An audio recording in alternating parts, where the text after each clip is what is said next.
Hello guys, welcome back to my YouTube channel. আজকে আমি তোমাদের দেখাতে চলেছি হুগলি জেলার তারকেশ্বরের অন্তর্গত নস্করপুর গ্রামে সদ্য নির্মিত হওয়া শিবানন্দ আশ্রম। এই আশ্রমে আসলে দেখতে পাবেন মা দুর্গা, মহাদেব এবং রাধাকৃষ্ণের মূর্তি। আশ্রম পুনর্নির্মাণ করে মন্দিরে রূপান্তরিত করা হয়েছে, যা দেখলে আপনার খুবই ভালো লাগবে। মন্দির ছাড়াও এখানে প্রতি বছর মা বাসন্তীর পূজা হয়ে থাকে।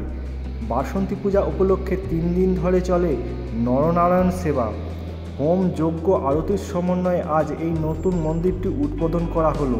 তোমরা যারা এই মন্দিরে আসতে চাও তারা ট্রেন পথে তারকেশ্বরে আসতে পারো।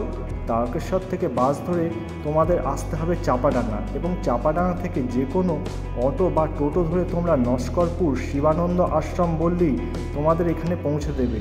তো বন্ধুরা, বেশি কথা না বাড়িয়ে চলো তোমাদের মন্দিরটি ঘুরিয়ে দেখাই।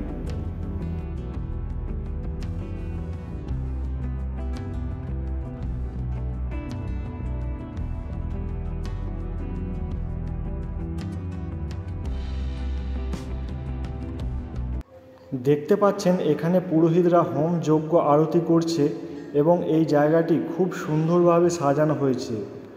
হোম, যজ্ঞ, আরতি দেখার জন্য বহু মানুষ ভিড় করে আছে।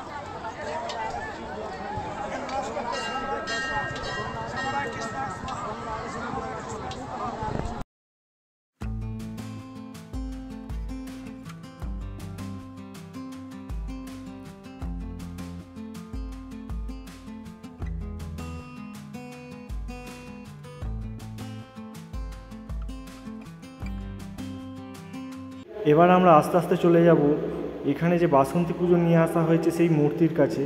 তো দেখতে পাচ্ছেন এখানে বাসন্তী পুজো উপলক্ষে প্রসাদ বিতরণ করা হচ্ছে। আর এই হচ্ছে মায়ের মূর্তি, খুব সুন্দরভাবে সাজানো হয়েছে মাকে এবং অসাধারণ লাগছে মায়ের মূর্তিটি। সত্যি দেখলে মন ভরে যাচ্ছে আমার, খুবই ভালো লাগছে এখানে আসতে পেরে। এখানে দেখতে পাচ্ছেন বহু মানুষ প্রসাদ নেওয়ার জন্য দাঁড়িয়ে রয়েছে। শুভ বাসন্তী পূজা এবং মন্দির প্রতিষ্ঠা উপলক্ষে যে 3 দিনব্যাপী নরনারায়ণ সেবার আয়োজন করা হয়েছিল, আজ তার দ্বিতীয় দিন। তো এখানে দেখতে পাচ্ছেন বহু মানুষ নরনারায়ণ সেবা করছে এবং কিছু মানুষ সেবা পাওয়ার জন্য দাঁড়িয়ে রয়েছে। এছাড়াও এখানে যারা আলাদাভাবে প্রসাদ নিতে ইচ্ছুক তাদের জন্য প্রসাদ দেওয়ার ব্যবস্থাও করা হয়েছে।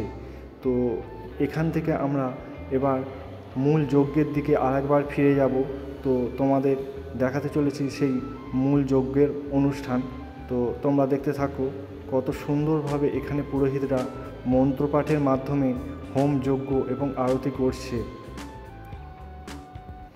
এবার আমি তোমাদের পুরো মন্দিরটা ঘুরিয়ে দেখাবো।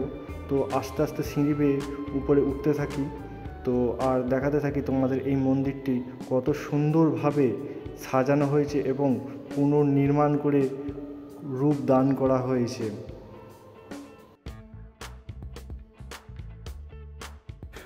মূল মন্দিরে প্রবেশ করার বাম দিকেই এখানে দেখতে পাচ্ছি ঘট পূজা করা হয়েছে। খুব সুন্দরভাবে ফুল দিয়ে সাজানো হয়েছে এবং পিছনে বাবা মহাদেব এবং তার ডান দিকেই রয়েছে এই মন্দির প্রতিষ্ঠা করেছেন যিনি, তার ছবি খুব সুন্দরভাবে সাজানো রয়েছে। আর এখানে দেখতে পাচ্ছেন বহু মানুষ এই মন্দির দর্শন করতে এসেছে। বাবা মহাদেবের শিবলিঙ্গের ঠিক সোজাসুজি সামনেই রয়েছে নন্দী মহারাজের মূর্তি।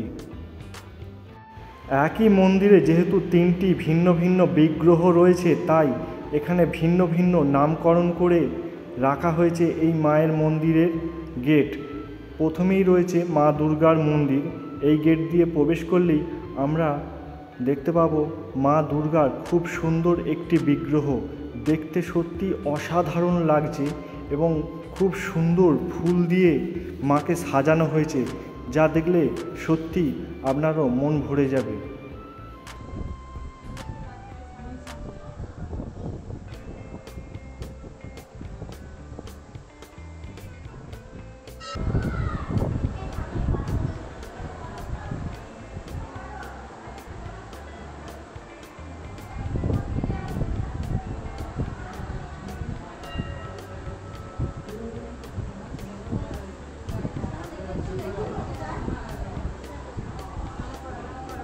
এবার আমরা আস্তে আস্তে পৌঁছে যাব বাবা মহাদেবের মন্দিরে। এই হচ্ছে বাবা মহাদেব।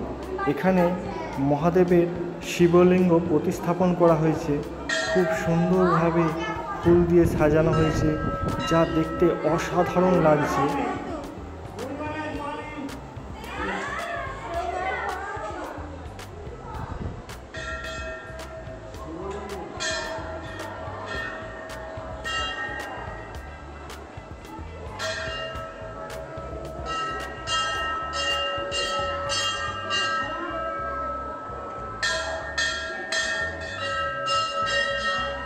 এবার আমরা আস্তে আস্তে চলে যাব রাধাকৃষ্ণের মন্দিরের কাছে। তো এই হচ্ছে রাধাকৃষ্ণের মন্দির। এই মন্দিরটিও খুব সুন্দরভাবে ফুল দিয়ে সাজানো রয়েছে।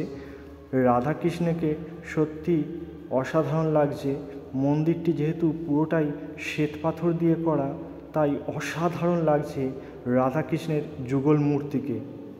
শিল্পীর হাতে তৈরি এত সুন্দর শ্বেত পাথরে রাধাকৃষ্ণের যুগল মূর্তি তোমরা দর্শন করলে তোমাদেরও মন ভরে যাবে।